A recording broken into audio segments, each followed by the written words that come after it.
Goeiemôre, luisteraars. Ons praat vanmôre verder met Dr. Roelie van der Spy en sy tema lig op die skrif. Goeiemôre Roelie. Môre Willem, môre luisteraars. Ja, dit is baie gaaf dat ek op hierdie dag weer oor hierdie interessante dinge uit die woord uit kan praat. Ja, en vandag 'n baie besondere tema, die Groot Versoendag. Nou dit roep sommer 'n klomp beelde by ons op. Alhoewel ons nie altyd, en ek dink in die moderne Christelike kerk, altyd al die konsepte van die Groot Versoendag, maar ons ken die woord. En ek dink dit het met Yom Kippur en dit het met die oorlog te doen ensovoorts. Maar nie dat dit iets met die oorlog te doen het, maar ek dink die oorlog het op die dag begin.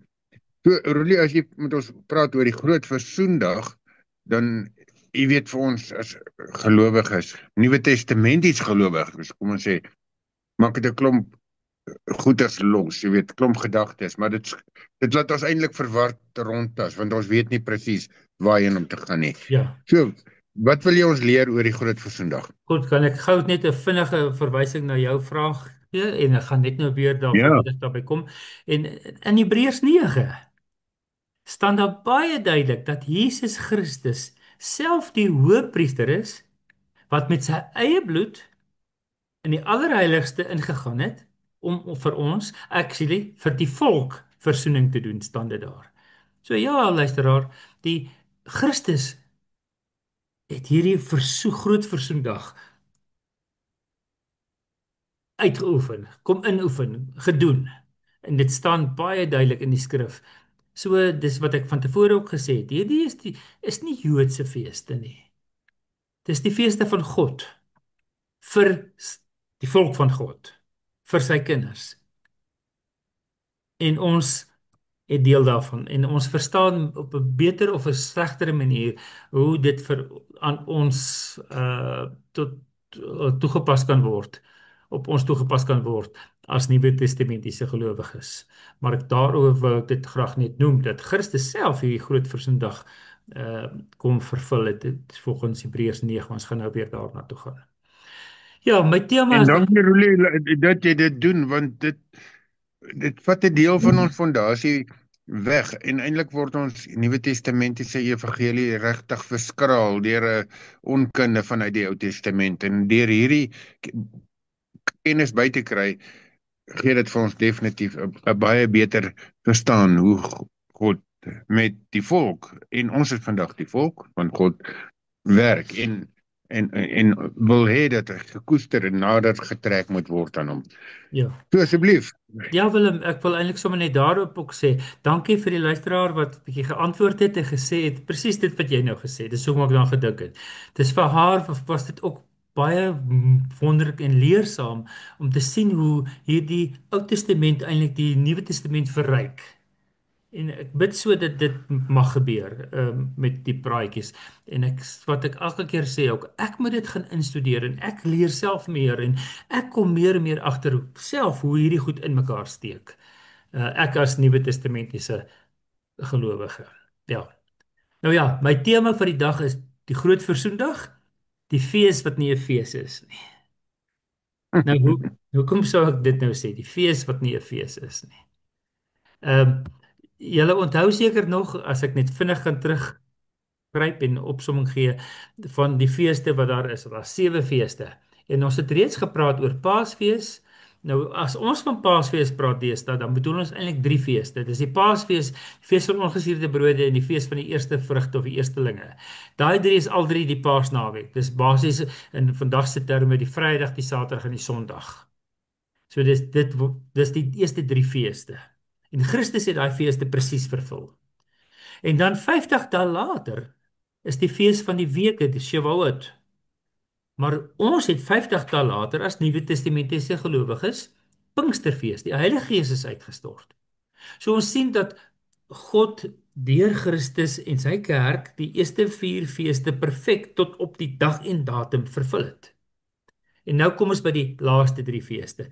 Ek het reeds verlede keer oor die fees van die trompette, die trompetgeskal gepraat. En gesê maar dit pas ook presies want die Nuwe Testament praat so baie van die trompette sal geblaas word en Christus sal terugkom. En die ja. En daaroor is daar die gesprekke deesdae oor die wederkoms en die wegraping. Want dit behoort op hierdie datum plaas te vind. Maar ons weet nie watter jaar nie. En daar's ander klein tegniese probleempies ook presies op watter tyd. Maar in breë trekke behoort dit by die fees van die trompette te kom.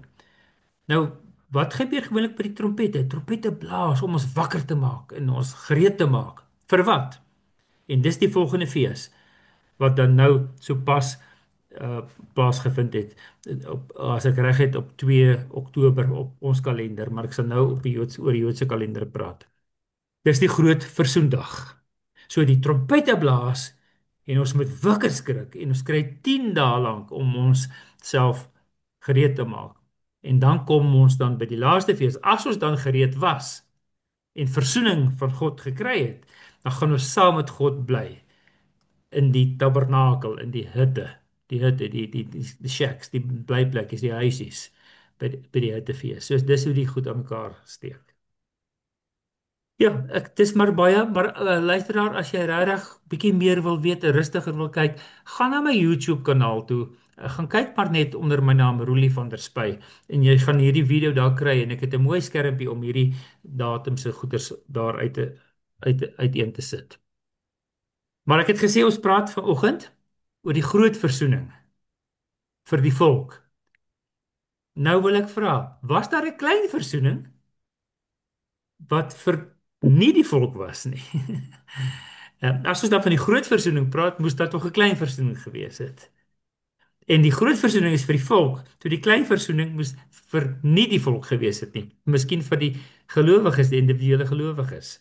En daar was so, daar was 'n klein versoening as ek dit dan in die terme kan sit en 'n groot versoening. Die groot versoendag is nou wat ons nou vier.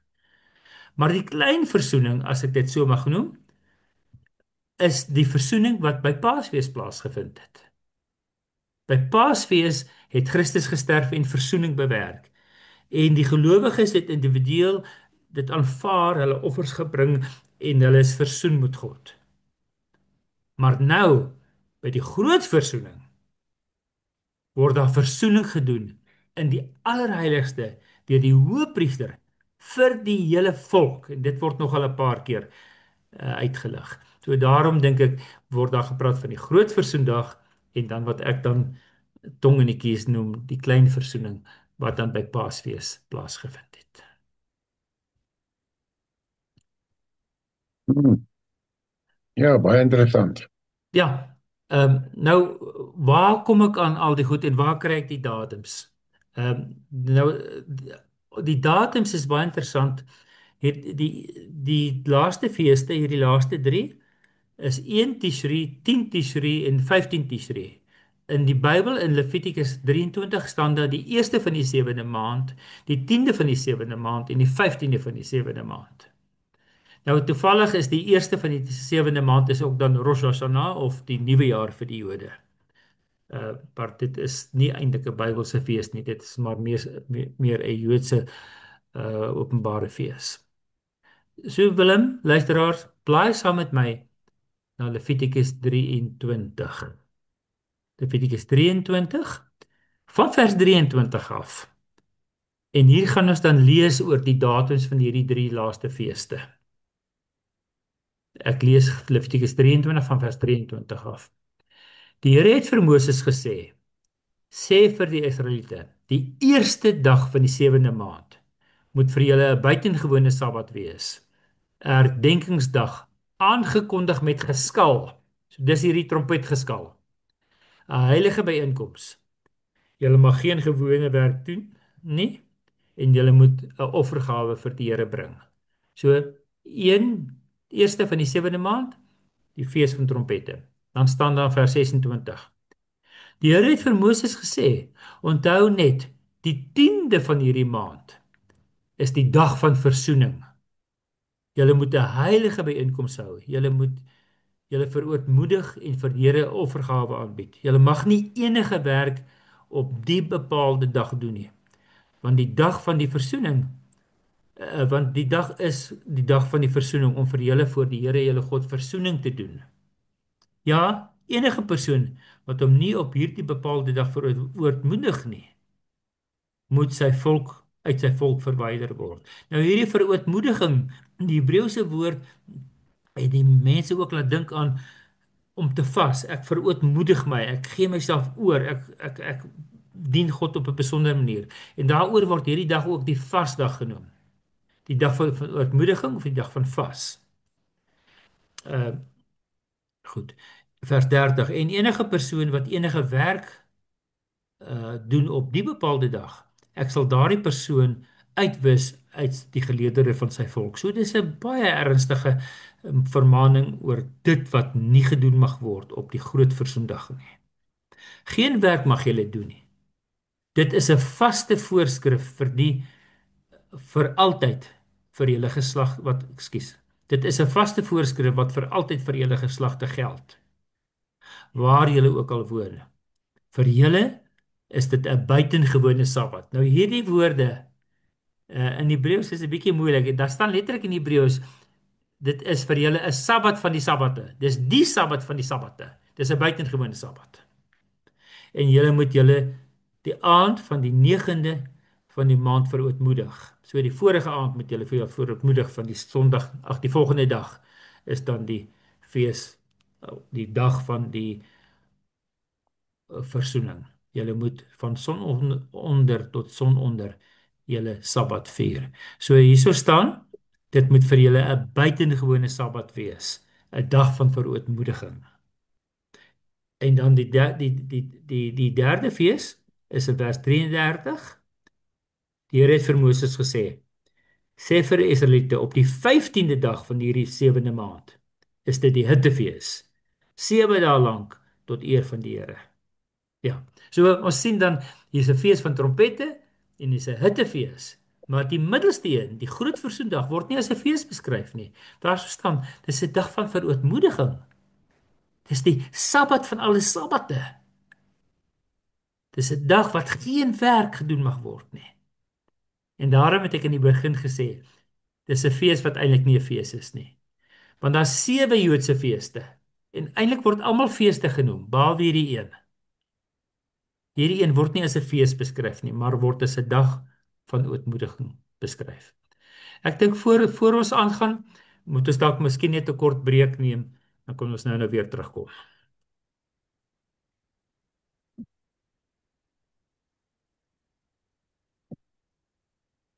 Ja, dankie Roelie, jy het nou met ons gepraat oor die groot versoendag en is interessant om te let op die aanloop en die wisselwerking van die feeste.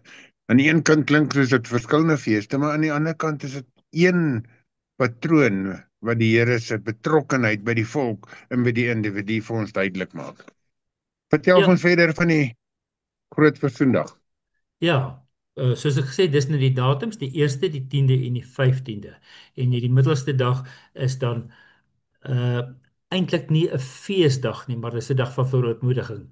Maar ons het gesê die datums is die 1ste van die 7de maand en die dag van trompette en die 10de is die dag van versoening. So God blaas eintlik die trompette om ons wakker te maak, om ons te laat wakker skrik, sodat ons reg sal wees vir die dag van versoening. Want Willem, luisteraar, dis eintlik baie interessant. Wat gebeur op die dag van versoening? Dis eintlik 'n dag van beoordeling. Ek wil nie sê veroordeling nie, maar dis 'n dag waarop ons voor die regterstoel van God gaan verskyn. En as jou hart, jou lewe reg is, gaan jy met God versoen word. Daaroor word jy versoen. Dis die groot versoendag. Maar as jy nie versoen word nie, gaan jy veroordeel word. En God laat die trompet blaas 10 dae voor die tyd. En die Jode praat van the 10 days of awe. Die 10 dae van afwagting, van ek moet myself regkry, van vrees. Van dis letterlik vir hulle ook 10 dae van vas. Om te vas, om reg te wees vir die dag van die groot versoening. En ek dink dit is ook 'n mooi gebruik wat ons as Christene van die Nuwe Testament, gelowiges van die Nuwe Testament dalk ook kan gebruik uh, om te sê, maar na die fees van trompette moet ons ook ons toewy vir 10 dae tot op hierdie dag van die groot versoening, sodat dit vir ons 'n dag van versoening en nie veroordeling is nie. Ja, ek het al baie gedink, jy weet, oordeel is nie noodwendig iets om jou bang te maak nie. Oordeel is ook daar om wat die vryspraak gaan wees. So, as daar oordeel gevel word en is in jou guns, dan is jy baie bly. Dan is jy vry man, jy weet. Dis net Ja. as dit daar teen is. As dit by die veroordeling kom, soos jy sê, dan trek dit in 'n ander rigting. Maar as dit 'n oordeel is en jy word vrygespreek, dan is dit 'n blye dag. Ja, dis soos 'n hofsaak wat jou vryspreek. En dis wat Ja. dit is. Ja, dis eintlik wonderlik, ja. Ja, en nou die groot beskrywing van die groot versoendag is eintlik in Levitikus 16. En is interessant in vers 4 word daar gesê die priester moet sy grand klere uittrek en gewone klere aantrek.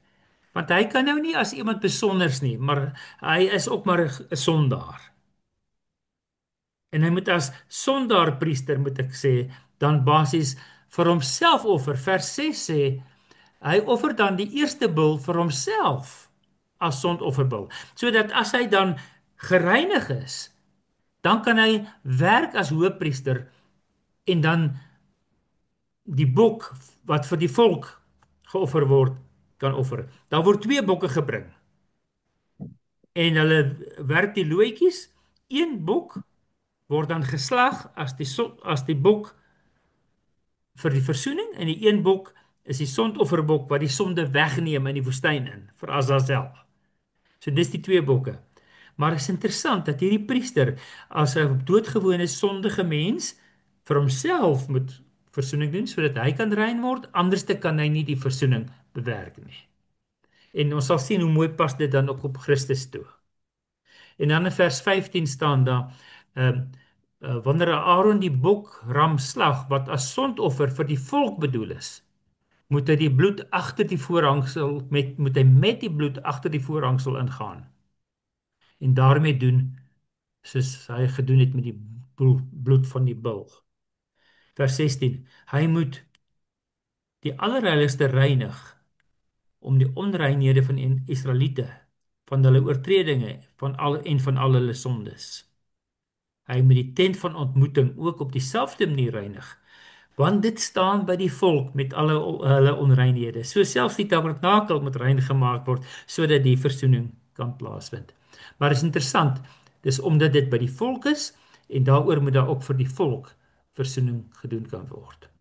Maar nou ja, jy het in die begin gevra hoe pas dit by ons as Nuwe Testamentiese gelowiges? Willem, sal jy vir ons lees wat staan in Hebreërs 9?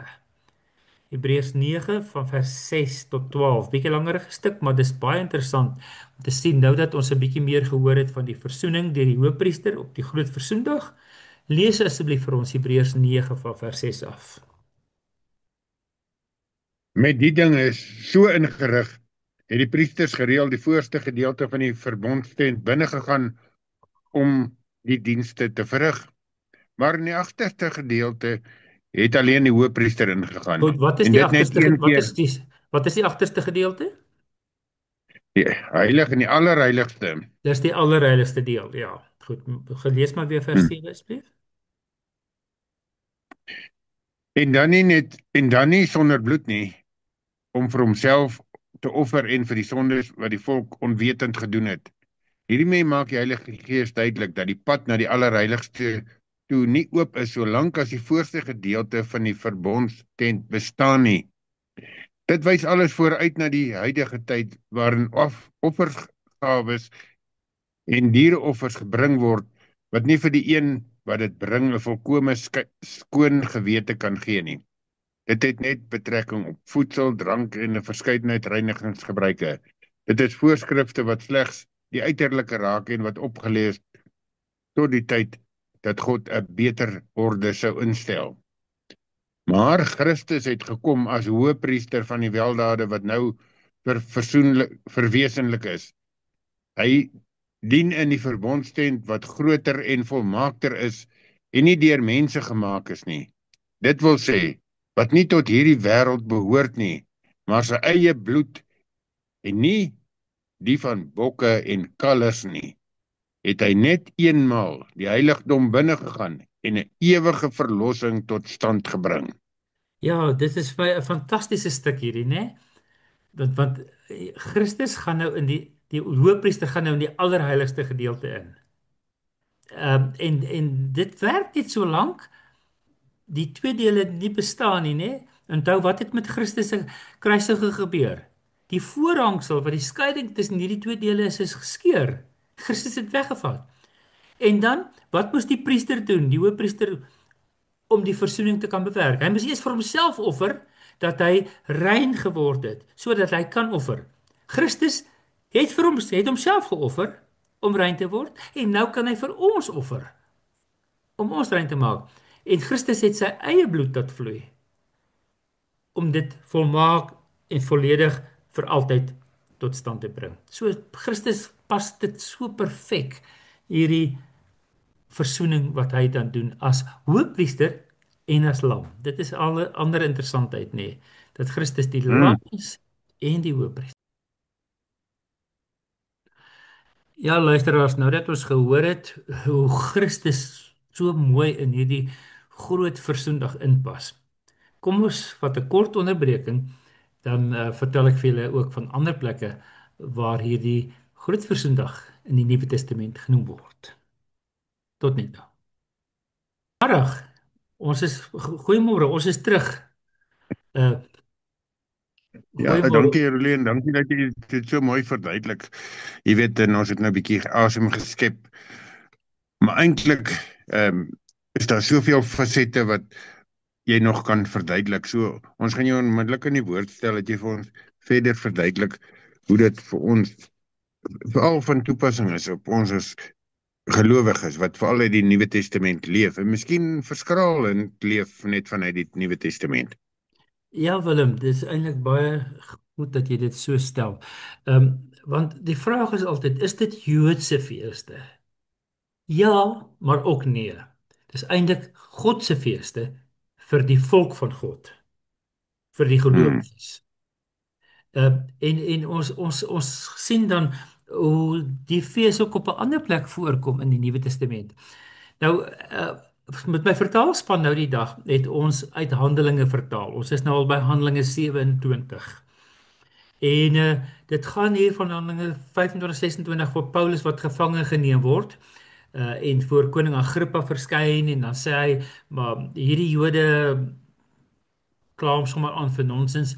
Hy wil graag appeleer om voor die keiser sy saak af te handel.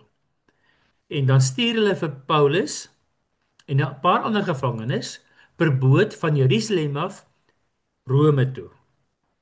En op hierdie reis dan ry hulle nou op reg noord daar na Siprus toe, dan gaan hulle om Siprus want daar's baie wind daar en dan ry hulle aan. En dan begin dit stormagtig word. En dan sê Paulus nee, hulle moet wag. Hulle moet oorwinter by een of ander hawe, ek dink in Krete of een van die ander plekke. En dan so kan hulle later verder gaan want as dit winter is dit koud en hulle kan vasvries by sekere plekke of die storms kan hulle vreeslik tref. Nou luister wat staan hier in Handelinge 27 vers 9. Ek gaan die 2020 vertaling eers lees en daarna die 83 vertaling. Handelinge 27 vers 9 gaan dan oor Paulus wat as gevangene per boot van Jerusalem na Rome gevat word. Handelinge 27:9. Aangesien heelwat tyd al verloop het en dit gevaarlik geword het om te vaar, die vasdag was immers reeds verby, het Paulus hulle gewaarsku. Dan waarsku hy hulle nou dat dit gevaarlik gaan wees en dat hulle gaan skipbreek ly want daar's baie storms. Nou, wat staan daar? Aangesien dit gevaarlik geword het om te vaar. Die vasdag was immers reeds verby. Wat beteken dit? Nou, ek het vroeër vanoggend vir julle gesê, hierdie fees is eintlik 'n fees wat nie 'n fees is nie. Dis 'n dag van verootmoediging. Dis die Sabbat van alle sabbate. Dis die mees heilige dag wat die Jode het. die volk van God het, wat God vir ons daar gestel het. En hulle het gevas en hulle verootmoedig op hierdie dag. Net lyk vir ons asof in die volksmond die groot versoendag dan die vasdag genoem is, want dit is die dag waarop hulle gevas het en hulle glad nie mag gewerk het nie. En daarom staan dan daar dan in Handelinge 27 vers 9, aangesien heelwat tyd al verloop het en dit gevaarlik geword het om te vaar, die vasdag was immers reeds verby, het Paulus hulle gewaarsku. Nou hoekom is dit gevaarlik om na die vasdag verder te vaar? Nou Willem, ek het nou vir jou al die datums gegee van wanneer hierdie vasdag is, né? Ons het gelees in Levitikus 23. Ons het gelees van eerste van die sewende maand is dit die dag van trompette, die fees van trompette. En dan 10de van die sewende maand is dit die fees van is dit die dag van die groot versoening.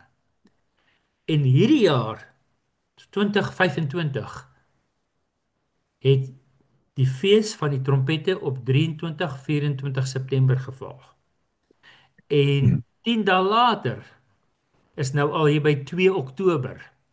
Nou Willem, begin die winter nou of wat begin nou hier van Oktober maand se kant af? Ja, jy wil my nou vasvra, want onthou hierdie Bybelse geskiedenis het in die ander helfte van die wêreld afgespeel en ons leef hier nie in die deel wat nou somer word. Duidelik, ja. Ja, so onthou, as dit dan die vasdag, die groot versoendag was dit rondom die begin van Oktober gewees. Nou dit skuif altyd 'n klein bietjie op of af, want hulle het 'n maankalender en nie 'n kalender soos ons nie. So, met ander woorde, Paulus sê vir hulle, dit was alreeds die vasdag. Met ander woorde, dit is alreeds die begin van Oktober. So, in die noordelike halfrond het die winter begin. Soos die somer nou alreeds begin het in die suidelike halfrond. So Paulus waarsku hulle en sê, dit het alreeds begin winter word en as die winterstorms kom, kan ons nie verder vaar nie. Nou kyk hoe Hmm. die 83 vertaling dit vertaal. Ons het baie tyd verloor en dit het al gevaarlik geword vir skeepsvaart, want dit het al begin winter word. Paulus het hulle gewaarsku. Ja.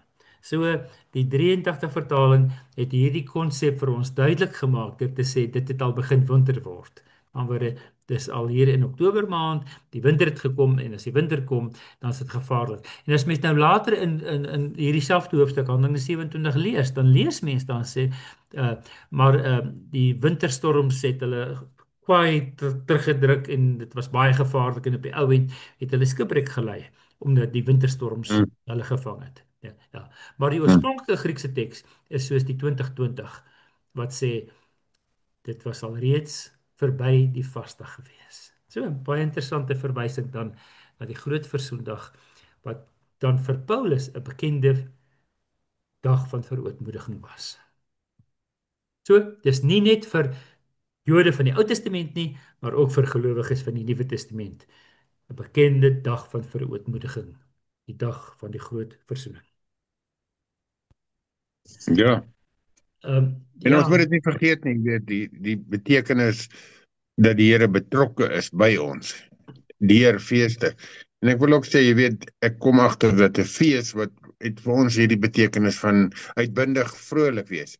Maar hierdie feeste is die uitbundigheid rondom God se teenwoordigheid met God en met God met sy volk. Dis waaroor die fees, hierdie gelowige feeste gaan. ja. Maar eintlik is dit net ons wat dit feeste noem. In die Bybel het ek nou vir vorige keer al gesê, dis moedim. Moedim is letterlik soos seisoene of afsprake. Want ons Mm. praat van die 7 afsprake. Maar in die volksmond noem ons dit almal feeste, want ons praat van die Paasfees, die fees van ongesuurde brood, die fees van die eerstelinge, Pinksterfees. En dan hier by die einde van die jaar praat ons van die fees van die trompette en die hittefees. En in die middel van hierdie twee is die groot versoendag. En hierdie groot versoendag word nooit fees genoem nie, want dis die mees grootste verootmoedigende dag in die kalender van afsprake wat God met ons het. Ja, en dit is die een dag wat letterlik nie as 'n vrolike fees gevier word nie, maar Dit kan natuurlik vir jou vreugde verskaf as hierdie oordeel van die groot versoendag vir jou vryspreek, omdat jy in Christus reeds versoening ontvang het. Maar as jy nie versoening in Christus ontvang het nie, is die groot versoendag eintlik vir jou 'n groot dag van oordeel. En luisteraar, hiermee wil ek dan ook afsluit en sê, is dit wat ons nou vier 'n dag van versoening of 'n dag van veroordeling? En dit is die vraag wat ons as Nuwe Testamentiese gelowiges vir onsself moet vra. Ek sê nie jy moet dit hou soos die Ou Testament dit sê nie, maar die Here het hierdie afsprake, hierdie ritme, hierdie program daar gestel dat ons as gelowiges 7 keer 'n jaar na hierdie afspraak van die Here God moet kom, sodat ons nader in hom kan lewe en veral in besonder hierdie dag van groot versoening wat hy dan nie net vir jou as individuele gelowige wil ontmoet nie, maar hy wil vir al die kinders van die Here saam as volk van God wil hy ons ontmoet. Ja Willem, daarmee wil ek afsluit. Dis 'n dag van verootmoediging omdat God homself met ons wil versoen, want as ons met hom versoen is, dan is die volgende fees weer 'n vreugdefees. En dis die hittefees wat binne 5 dae later kom. Ja, dankie Rulie, dis 'n baie mooi verduideliking. Ja, dis miskien 'n laaste woord en as jy dan wil, gee ook 'n kontaknommer. Miskien is daar iemand wat jy oor sy persoonlike belewenis van of dit 'n versoening of 'n veroordelingsdag gaan wees, sou dit vandag wees of môre. Dalk moet jy wil praat. Ja, Die gerus nommer. baie dankie. My nommer is 074 419 8353.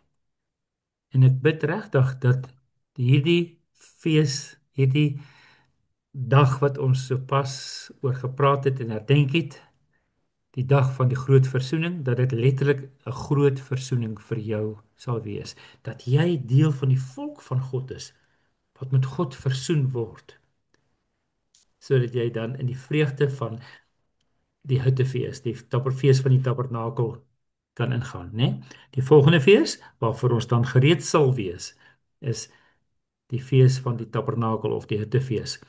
En in die Ou Testament, op die reis deur die woestyn, was die tabernakel die plek waar God ingebly het om tussen die mense te bly. En die Jode het dit letterlik ook gevier, soos in Jesus se tyd, deur hutte te bou.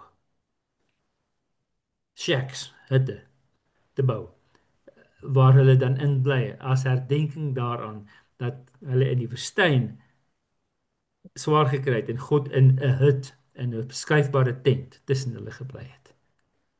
Mag dit vir jou wonderlik wees as jy hierdie dinge ontdek uit die skrif uit en sien hoe die Ou Testament die fondasie van die Nuwe Testament is. Hoe die Ou Testamentiese geloofswaarhede die fondasie en die vervulling is vir dit wat Jesus in die Nuwe Testament vir ons gedoen het. Mag jy versoening by die Here kry ook in hierdie dae. Seën vir julle. Baie dankie Rulie, tot die volgende keer.